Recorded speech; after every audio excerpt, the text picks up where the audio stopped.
إن الحمد لله نحمده ونستعينه ونستغفره ونعوذ بالله من شرور أنفسنا ومن سيئات أعمالنا من يهده الله فلا مضل له ومن يضلل فلا هادي له وأشهد أن لا إله إلا الله وحده لا شريك له وأشهد أن محمدا عبده ورسوله يا أيها الذين آمنوا اتقوا الله حق تقاته ولا تموتن إلا وأنتم مسلمون يا أيها الناس اتقوا ربكم الذي خلقكم من نفس واحدة وخلق منها زوجها وبث منهما رجالا كثيرا ونساء واتقوا الله الذي تساءلون به والأرحام إن الله كان عليكم رقيبا يا أيها الذين آمنوا اتقوا الله وقولوا قولا سديدا يصلح لكم أعمالكم ويغفر لكم ذنوبكم ومن يطع الله ورسوله فقد فاز فوزا عظيما أما بعد فإن خير الحديث كتاب الله وخير الهدي هدي محمد صلى الله عليه وسلم وشر الأمور محدثاتها وكل محدثة بدعة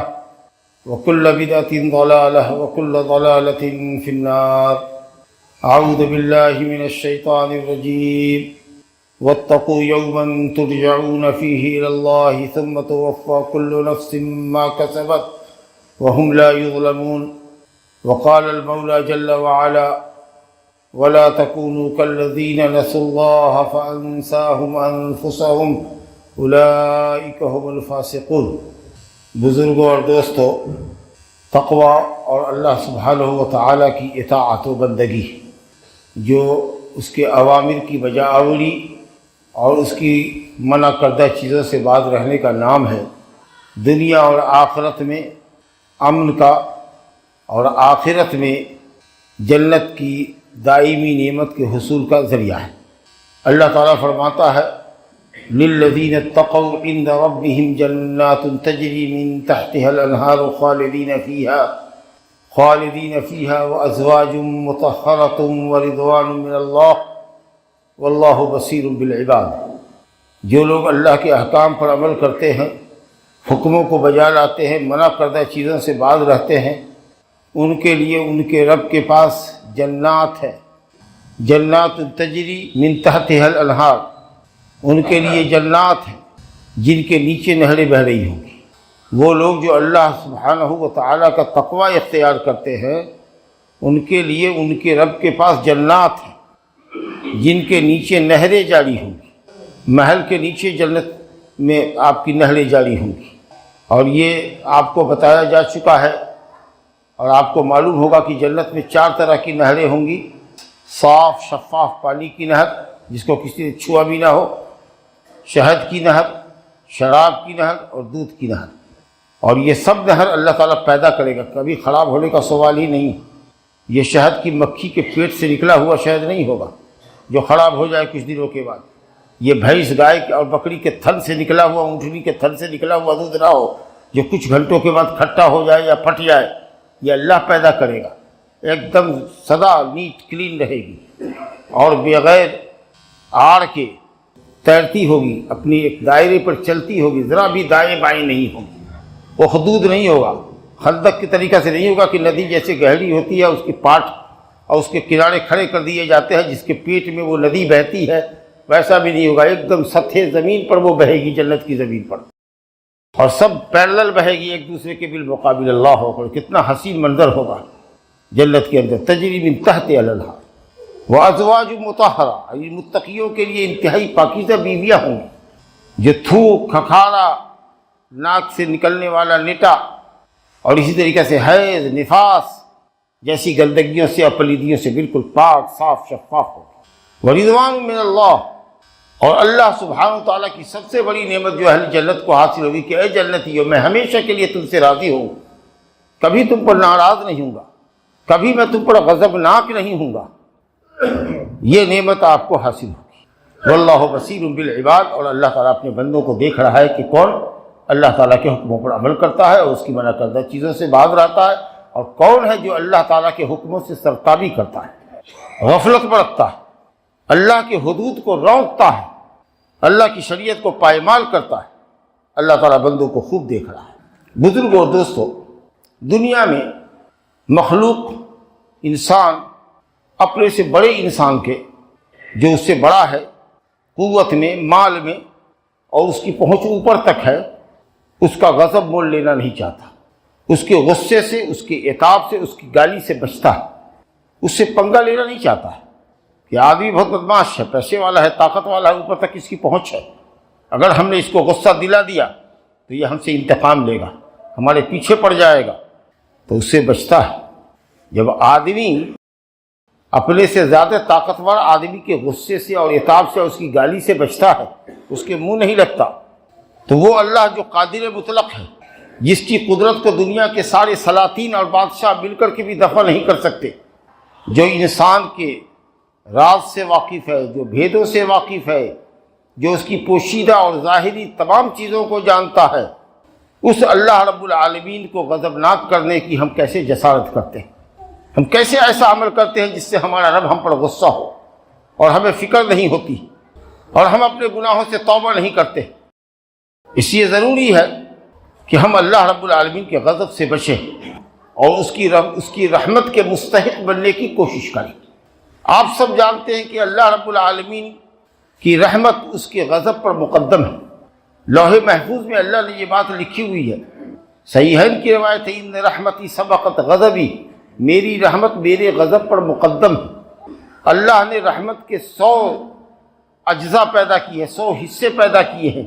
ایک حصہ اللہ نے زمین پہ اتارا ہے، جو جب سے دنیا قائم ہے اور جب تک قائم رہے گی، لوگوں کے درمیان محبتیں جو بٹ رہی ہیں وہ اسی ایک حصے میں بٹ رہی ہیں، یہاں تک کہ چوپایا بھی اپنے کھر کو اٹھا کے اپنے بچے سے رکھتا ہے، اسی رحمت اور ممتا کے نتیجے میں جو اللہ نے ایک رحمت اتاری ہے، اور 99 رحمت اس نے اپنے بندوں کے لیے آخرت میں رکھی۔ لیکن رحمت کا جو مستحق ہوتا ہے وہی رحمت الہی کا حقدار ہوگا، لیکن جو اللہ تعالیٰ کو غضبناک کرتا ہے، اس کے غصے کو بھڑکاتا ہے، یقیناً ایسے شخص کے لیے اللہ رب العالمین منتقم ہے، انتقام لینے والا ہے، شدید العذاب ہے۔ اور جب وہ پکڑتا ہے، یہ تو اس کی حلم اور بردباری ہے کہ وہ بندوں کو درگزر کرتا رہتا ہے، ٹالتا رہتا ہے، مہلت دیتا رہتا ہے، آج سب لے گا، کل سب لے گا، لیکن جب وہ پکڑنے پر آتا ہے اور اس کے پاپ کا گھڑا بھر جاتا ہے اور اس کے ظلم و ستم کی انتہا ہو جاتی ہے، تو اللہ رب العالمین اپنی رسی کو سخت کرتا ہے، پکڑ شروع کرتا ہے، اور اس کے بعد جب پکڑتا ہے تو ہلاک کر کے ہی چھوڑتا ہے۔ ان بطش ربک لشدید، یقیناً تیرے رب کی پکڑ البتہ بہت سخت ہے۔ اللہ نے ارشاد فرمایا وَكَذَلِكَ أَخْذُ رَبِّكَ إِذَا أَخَذَ الْقُرَى وَهِيَ ظَالِمَةٌ إِنَّ أَخْذَهُ أَلِيمٌ شَدِيدٌ۔ تمہارا رب کسی بستی کو جو ظالم ہوتی ہے، یعنی بستی والے جو ظالم ہوتے ہیں، جب اس کو پکڑنے پر آتا ہے تو اس کی پکڑ انتہائی دردناک ہوتی ہے۔ ان اللہ یمہل ولا یہمل، اللہ تعالیٰ ڈھیل دیتا ہے، بالکل چھوڑ نہیں دیتا، جب پکڑتا ہے تو پھر اس کو ہلاک کر کے ہی دم لیتا ہے۔ یہ ہے اللہ کی پکڑ۔ مختلف شکلوں میں اللہ کی پکڑ ظاہر ہوتی ہے، کبھی جان پر آفت آتی ہے، کبھی مال پر آفت آتی ہے، کبھی کاروبار چوپٹ ہو جاتا ہے، کبھی زلزلہ آتا ہے، کبھی سیلاب کی تباہی ہے، کبھی خشک سالی ہے۔ مختلف طریقے سے اللہ رب العالمین کے عذاب سے ہم دوچار ہوتے ہیں۔ نیک بندہ ہو، متقی پرہیزگار ہو، اس کی زندگی میں بھی پریشانی آتی ہے، تو اہل علم نے کہا کہ وہ ابتلا اور آزمائش ہے، اللہ اس کے صبر کا امتحان لے رہا ہے۔ ہو سکتا ہے کہ بڑا درجہ اس کو دینا چاہتا ہو جس درجے کو وہ اپنے عمل سے حاصل نہیں کر پا رہا ہے، لیکن آدمی اگر گناہ میں ڈوبا ہوا ہو، سرکشی کا سودا اس کے دماغ میں سوار ہو، فرعونیت ہو اس کے اندر، جابر اور ظالم ہو، اور پھر اللہ رب العالمین کی جب پکڑ ہوتی ہے تو اس کو اس کی سزا سمجھنی چاہیے کہ اللہ ہم پر غضبناک ہے۔ ہر گناہ کی سزا ضروری نہیں ہے کہ انسان کو دنیا میں مل جائے، کچھ گناہوں کو اللہ آخرت کے لیے بھی اٹھا سکتا ہے، لیکن سزا ملتی ہے۔ تو اگر انبیاء اور صالحین کو آزمائشوں سے گزرنا پڑا ہے تو ہم تو یہ نہیں کہیں گے کہ ان کے گناہوں کی سزا ہے، ان کے لیے تو ابتلا اور آزمائش ہے۔ ہو سکتا ہے کہ آپ کے لیے بھی ابتلا اور آزمائش ہی آپ کا درجہ اللہ بلند کرنا چاہتا ہو، لیکن کہاوت ہے نہیں منہ مسور کی دال۔ اب ہم جیسا آدمی جو رات دن گناہوں میں اور اللہ تعالیٰ کی نافرمانیوں میں ملوث ہو اور اس کے اوپر اللہ تعالیٰ کی پکڑ ہو، ابتلا اور آزمائش ہے تو ہم کہیں کہ ہماری آزمائش ہو رہی ہے، ہمارے صبر کا اللہ امتحان لے رہا ہے. ارے تمہارے گناہوں کی سزا تم کو دے رہا ہے، ہلکی سزا دے رہا ہے، ابھی دردناک سزا تو باقی ہی ہے. جلدی توبہ کرو اللہ کی طرف اور اپنے چال کو درست کرو تاکہ اللہ تعالیٰ کا غصہ ٹھنڈا ہو، رحم آئے. بہرحال دنیا کی قومیں بہت سی گزری ہے، اس میں خاص طریقے سے آپ جانتے ہیں کہ قوم یہود پر اللہ کا غضب اترا. یہ قوم مغضوب علیہ کہلاتی ہے، غضب کا شکار، اللہ کے غضب کا شکار. کیوں؟ اس لیے کہ یہ علم والی اور کتاب والی ہونے کے باوجود بھی اللہ کے دین سے اعراض کرتی تھی، اللہ کی آیتوں کو بدلتی تھی، اللہ کی آیتوں میں تحریف کرتی تھی، نبیوں کو قتل کرتی تھی، سود خوری کرتی تھی، سنگ دلی کا شکار تھی. رحم نام کی کوئی چیز یہودیوں کے اندر نہ تھی، نہ ہے آج. تو اللہ کہتا ہے وَضُرِبَتْ عَلَيْهِمُ الذِّلَّةُ وَالْمَسْكَنَةُ وَبَاءُوا بِغَضَبٍ مِّنَ اللَّهِ ذَلِكَ بِأَنَّهُمْ كَانُوا يَكْفُرُونَ بِآيَاتِ اللَّهِ وَيَقْتُلُونَ النَّبِيِّينَ بِغَيْرِ الْحَقِّ ذَلِكَ بِمَا عَصَوْا وَكَانُوا يَعْتَدُونَ. اللہ نے ذلت اور خاڑی ان کے مقدر کر دی. کسی زمانے میں یہود عزت کی نگاہ سے نہیں دیکھی گئی، شر پسند قوم تھی، اللہ کے غضب کی شکار ہوئی. کیوں؟ ذالک بأنہم کانوا یکفرون بآیات اللہ، کیونکہ یہ اللہ کی آیتوں کا انکار کرتی، انبیاء کو ناحق قتل کرتی تھی، عصیان اور تمرد، نافرمانی، گناہ اور تمرد، سرکشی کرتی تھی. اسلام کی مقررہ سزا حد جو ہے، جو ان کے نبی نے جو حد بتائی تھی اسلام کی، اس حد کو پار کرتی تھی، خلاف شرع کام کرتی تھی. جس کام سے شریعت نے منع کیا تھا وہی کام کرتی تھی. یہ وجہ تھی ان کے ساتھ. علم بہت تھا یہودیوں کے پاس لیکن عمل نہیں کرتے تھے. اب آپ غور کیجئے کہ اگر یہ سب وجہ اللہ کے لعنت اور غضب کی یہود پر ہوئی اور وہی وجہ اگر دوسری قوم میں پائی جائے، ہمارے اندر پائی جائے، تو کیا ہم اللہ کے غضب اور لعنت کے شکار نہیں ہوں گے؟ بالکل انصاف کی بات کہیے. جو وجہ غضب، جو اسباب غضب ان میں پائے گئے، اگر وہی اسباب ہمارے اندر پائے جائے تو ہم کو بھلا اللہ کے غضب سے کون سی چیز بچا سکتی؟ اگر ہم اللہ کی آیتوں کا انکار کرتے ہیں، اگر ہم اللہ کے احکام سے سرتابی کرتے ہیں، اگر ہم اللہ کے دین کا استہزاء اور مذاق کرتے ہیں، اگر ہم اللہ کے دین پر عمل نہیں کرتے، اگر ہم طاقت کا، پیسے کا بے جا استعمال اور غلط استعمال کرتے ہیں، شریعت میں جس چیز کا ہم کو علم ہے وہ علم ہوتے ہوئے ہم شریعت پر عمل نہیں کرتے، ہمیشہ مسلسل گناہ میں ہے، تو ظاہر ہے کہ اللہ کا غضب ہم پر ہوگا، اللہ بھڑکے گا، غصہ ہوگا. اور غصے کے جو آثار ظاہر ہوتے ہیں، نتائج ظاہر ہوتے ہیں ہلاکتوں کی شکل میں، مختلف بربادیوں کی شکل میں، اس سے ہم کو کوئی نہیں بچا سکتا. مشرکین اور منافقین پر بھی اللہ تعالیٰ نے اپنے غضب کا اظہار فرمایا ہے. جو لوگ کافر ہیں وہ اللہ کے غضب کے شکار ہیں. بہت سے لوگ ہوتے ہیں مرتد ہو جاتے ہیں جانتے بوجھتے ہوئے کہ کافر لڑکی سے، عورت سے شادی کرنا حرام ہے، پھر بھی دیکھیے گا کتنا مسلمان لڑکا ہے غیر مسلمہ کے ساتھ نکل گیا، دھرم تک بدل دیتا ہے. کتنی لڑکیاں ہیں جو غیر مردوں کے ساتھ، غیر مسلموں کے ساتھ نکل جاتی ہیں عشق کے چکر میں اور اپنے ایمان کا سودا کر لیتی ہے، کافرہ بن جاتی. یہ کیا ہے؟ یہ ارتداد ہے، مرتد ہے. یہ جانتے بوجھتے ہوئے کہ بیوی اور بیٹی بہن سے، اس کی سالی سے ایک ساتھ شادی نہیں کر سکتے، پھر بھی دو بہنوں کو کوئی زوجیت میں رکھے ہوا ہے. کیا ہے یہ سب؟ جان بوجھ کر کر رہے ہیں. یہ سب ارتداد کی قسمیں ہیں. کفریہ کلمات زبان سے بول رہے ہیں آپ، یا غوث البدت کہہ رہے ہیں، ایسے کاموں میں بلا رہے ہیں جس پر اللہ کے سوا کوئی آپ کی مدد نہیں کر سکتا. کفریہ کلمات بول رہے ہیں، آپ کافر ہیں. من کفر باللہ من بعد ایمانہ الا من اکرہ وقلبہ مطمئن بالایمان ولکن من شرح بالکفر صدرا فعلیہم غضب من اللہ ولہم عذاب عظیم. جو ایمان لانے کے بعد کفر کی راہ اختیار کرے، الا یہ کہ وہ مجبور کر دیا جائے کفر کرنے پر، اور اس کا دل اندر سے مطمئن ہو اللہ واحد کے اوپر، تو اور بات ہے. ورنہ کھلے دل سے، کھلے من سے اگر وہ کفر کا کام کرتا ہے تو ایسے لوگوں پر اللہ تعالیٰ کا غضب ہوتا ہے، اور ایسے لوگوں کے لیے اللہ نے دردناک عذاب تیار کر رکھا ہے، عذاب عظیم ایسے لوگوں کے لیے. وَيُعَذِّبَ الْمُنَافِقِينَ وَالْمُنَافِقَاتِ وَالْمُشْرِكِينَ وَالْمُشْرِكَاتِ الظَّانِّينَ بِاللَّهِ ظَنَّ السَّوْءِ عَلَيْهِمْ دَائِرَةُ السَّوْءِ وَغَضِبَ اللَّهُ عَلَيْهِمْ وَلَعَنَهُمْ وَأَعَدَّ لَهُمْ جَهَنَّمَ وَسَاءَتْ مَصِيرًا. اللہ تعالیٰ نے اپنا غضب کا شکار کیا ہے منافقوں کو جن کے دل میں کچھ ہے، زبان پہ کچھ ہے، مشرکین اور مشرکات کے لیے کیا ہے، جو اللہ سے بدگمانی رکھتے ہیں کہ اللہ مسلمانوں کو، اپنے نبی کو، مسلمانوں کو کبھی عزت اور غلبہ نصیب نہیں فرمائے گا، کافروں ہی کا روب دبدبہ رہے گا، اس طریقے سے اللہ سے بدگمان ہے، مومنوں کے تعلق سے بدگمان ہے، اسلام کے مستقبل کے تعلق سے بدنام ہے کہ اسلام ختم ہو جائے گا، کافروں سے محبت ہے، اسلام کے اور مسلمانوں کے مقابلے میں کافروں کی زیادہ جی حضوری کرتے ہیں، ایسے بھی لوگ ہیں سیاست کی دنیا میں۔ تو اللہ رب العالمین کہتا ہے کہ ایسے لوگوں پر اللہ کا غضب ہے، اللہ کی لعنت ہے، اللہ کی جہنم ہے ان کے لیے، جو بہت برا ٹھکانہ ہے۔ حضرت رسول گرامی صلی اللہ علیہ وسلم موت کی حالت میں ہے، سکرات الموت کا عالم ہے، اور آپ کہہ رہے ہیں اللہم لا تجعل قبری وثنا یعبد، یہ اللہ میری قبر کو بت نہ بنانا جس کی پوجا کری جاتی ہو، بت کے سامنے، قبر کے سامنے جا کر کے سجدہ ریز ہو، گھٹنا ٹیکے ہوئے ہو، ہاتھ پسارے ہوئے ہو، اللہ میری قبر کو صنم نہ بنانا، بنانا نہ تربت کو میری صنم تم،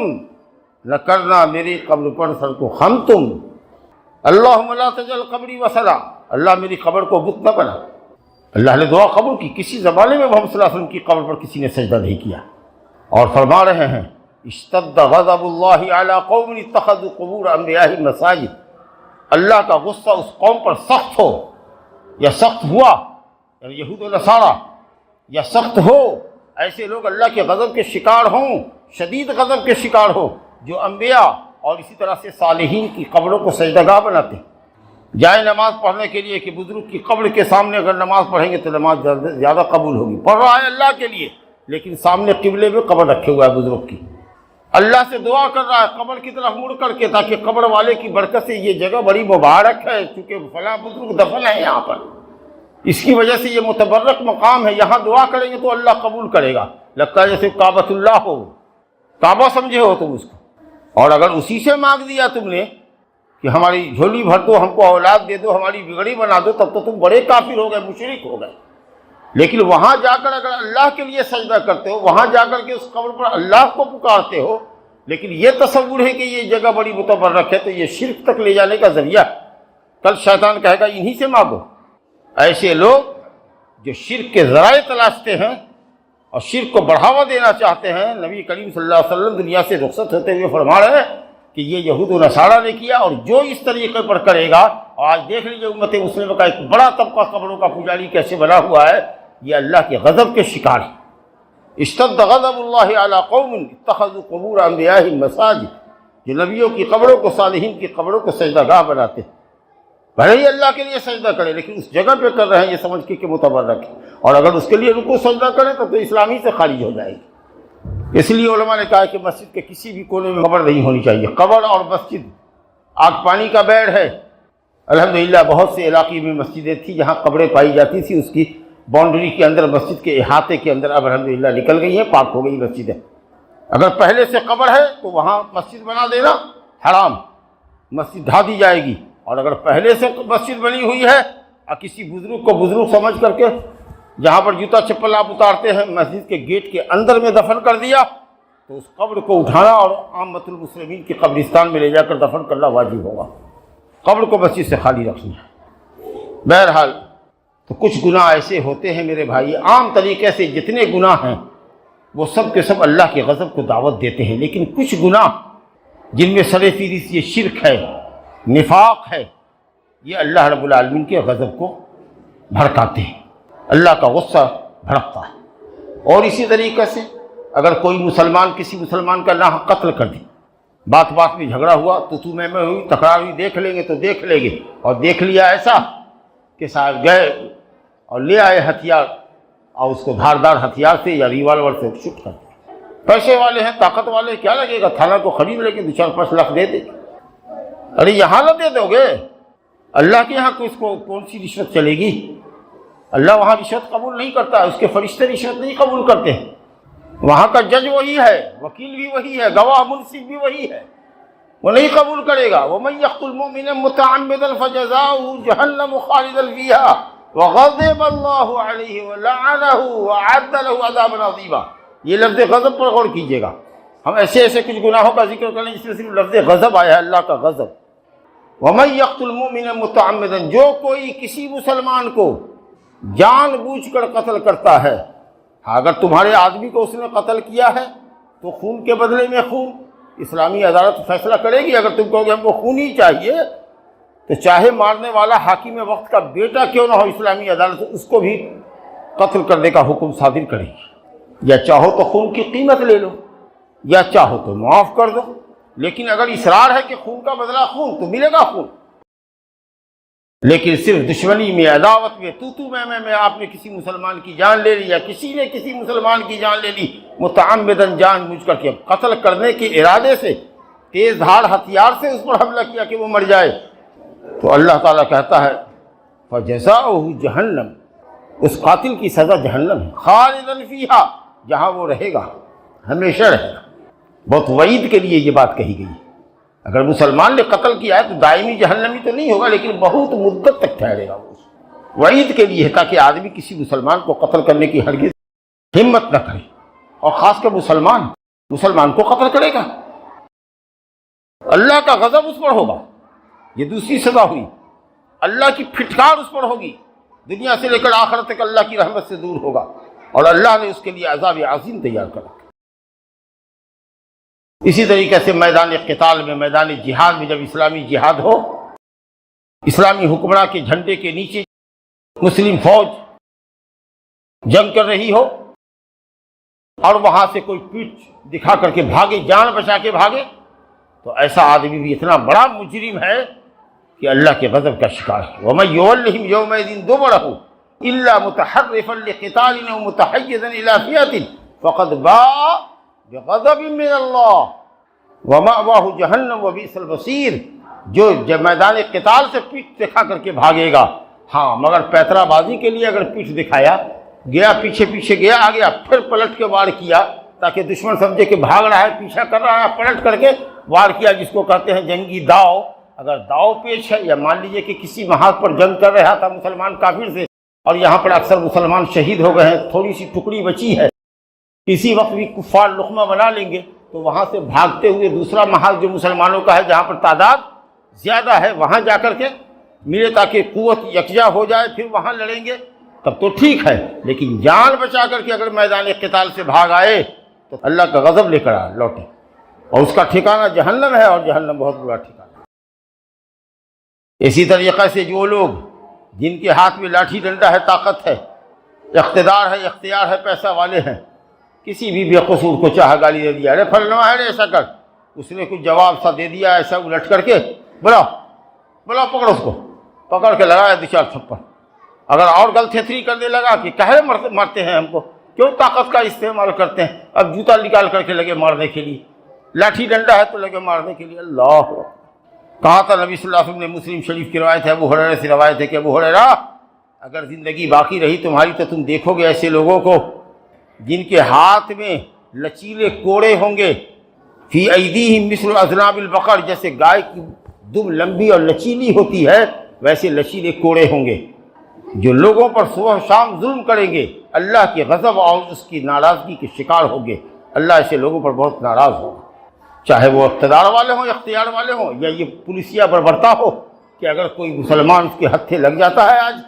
تو حال یہ ہوتا ہے کہ اس کی ایسی دھنائی کرتے ہیں کہ وہ نوجوان کو ہمیشہ کا بیکار بنا کے رکھتے تھے، اپنے اختیار کا غلط فائدہ اٹھاتے ہیں۔ میرے بھائیوں، بزرگوں، دوستوں، اسی طریقے سے اللہ کے غضب کا شکار وہ لوگ بھی ہوتے ہیں بطور خاص،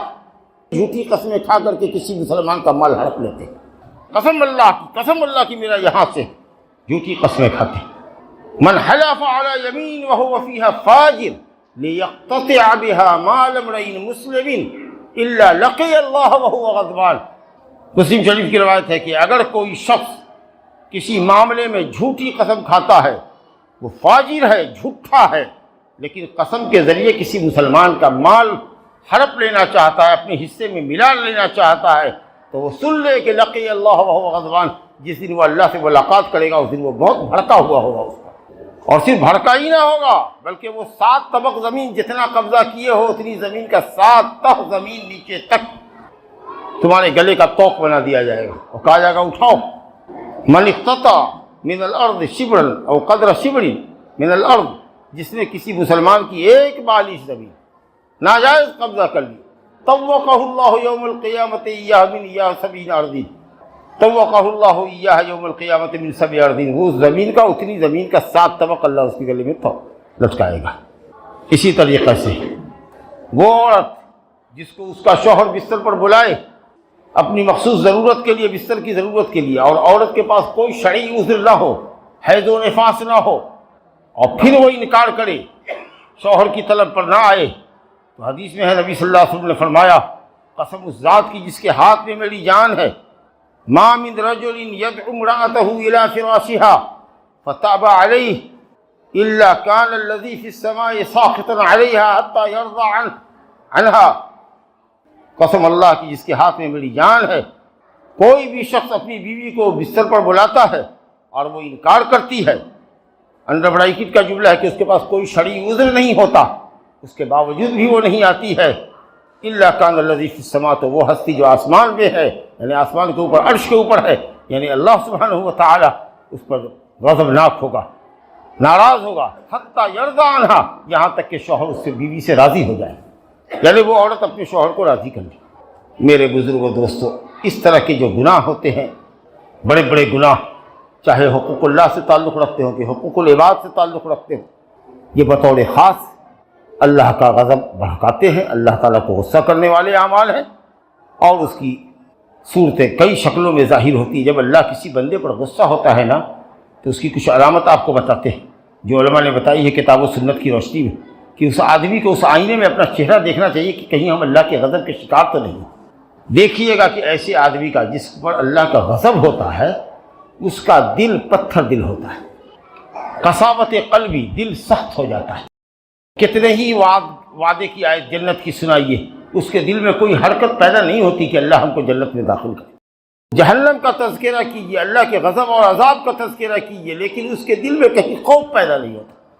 اس کی آنکھیں اللہ کے عذاب سے کبھی نم نہیں ہوتی، اتنا سخت دل ہوتا ہے کہ تڑپتے ہوئے انسان کو دیکھ کر کے بھی اس کو کوئی فرق نہیں پڑتا، جیسے کہ پتھر کو کوئی فرق نہیں پڑتا ہے۔ وہ دل نہیں ہے، پتھر ہے، پتھر جو لوہے سے بھی سخت ہوتا ہے۔ آپ کہیے گا کہ لوہا تو پتھر کو توڑتا ہے، لیکن ہم آپ کو اس طرح سمجھائیں گے کہ لوہے کو آگ میں ڈالیے گا بھٹی میں تو لوہا پگھل جائے گا، لیکن پتھر کو آگ میں ڈالیے گا تو پتھر نہیں پگھلے گا۔ اس لیے اللہ تعالیٰ نے فرمایا کہ ان کے دل پتھر ہو گئے، یہ نہیں کہا کہ لوہا ہو گئے، کیونکہ لوہا پگھلتا ہے، پتھر نہیں پگھلتا ہے۔ تو ایک مالک بن دینار بڑے بزرگ گزرے ہیں، وہ کہتے ہیں کہ اللہ تعالیٰ کے غضب کی اس سے بڑی علامت اور پہچان کیا ہوگی کہ انسان کا دل سخت ہو جائے اور اس سے رحمت نکل جائے، اللہ کا خوف اس پر اثر نہ کرے، کسی انسان کو، مظلوم کو تڑپتے ہوئے انسان کو دیکھے تو اس کے اندر درد مندی نہ جاگے، کوئی نرمی پیدا نہ ہو اس کے اندر۔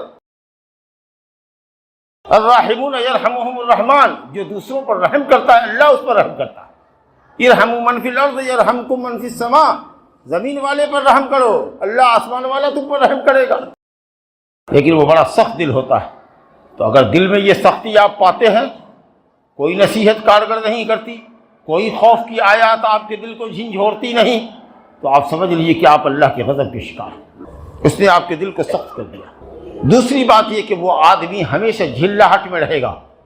اللہ تعالیٰ کی دی ہوئی روزی پر اور اس کی تقسیم پر کبھی راضی نہیں ہوگا، ہمیشہ شکایت، ہمیشہ شکایت، قناعت ہے ہی نہیں، اللہ کی نعمت پر راضی ہے ہی نہیں۔ وہ سمجھتا ہے کہ اللہ ہمارے ساتھ ناانصافی کر رہا ہے، ہم اتنا اسٹرگل کر رہے ہیں، ہم کو نہیں دے رہا ہے، فلاں کو دے رہا ہے، اللہ کی تقسیم پر راضی نہیں۔ یہ کیا ہے؟ یہ اللہ کے غضب کا وہ شکار ہے، اس لیے ایسا کر رہا ہے، ورنہ وہ اللہ تعالیٰ کی نعمتوں کا شکر گزار ہوتا، جو مل رہا اللہ کا فضل، اور شکریہ ادا کرتا تو اللہ اور بڑھا کے دیتا، توپ کے دیتا اس کو، لیکن ایسا نہیں کر رہا ہے۔ اور کیا ہوتا ہے؟ توبہ کی اور نیکی کی توفیق نہیں ملتی ہے اس کو، ایسا اللہ غضبناک ہے کہ اس کو توبہ کی توفیق نہیں دیتا۔ اللہ فرماتا ہے وَلَا تَكُونُوا كَالَّذِينَ نَسُوا اللَّهَ، ان لوگوں کی طرح مت ہونا جنہوں نے اللہ کو بھلا دیا، تو اللہ نے ان کی جان سے بھلا دیا، ان کے نفس سے بھلا دیا، یعنی وہ بھول گئے کہ اس میں بھلائی، ان کی بھلائی کس میں ہے۔ جب انہوں نے اللہ کو بھلا دیا، یعنی اللہ کے اوامر کو چھوڑ دیا، اللہ کے حکموں کو چھوڑ دیا، تو اللہ نے ان سے ان کے نفس کو بھلا دیا کہ تمہارا بھلا کس میں ہے، نقصان کس میں ہے، یہ تمیز بھی اس کے پاس نہ رہ گئی۔ اپنے خیر اور شر کو بھی وہ نہیں سمجھ رہا ہے۔ فَأَنْسَاهُمْ أَنفُسَهُمْ، اللہ نے ان کو ان سے بھلا دیا، خیر و شر کی تمیز ہٹا لی، توبہ کی توفیق سے محروم کر دیا، نیکی کی توفیق نہیں دے رہا ہے، کیونکہ اللہ سے اتنا بھلا چکا ہے، وہ گناہوں کی سیاہی اتنا قلب پر پڑ گئی ہے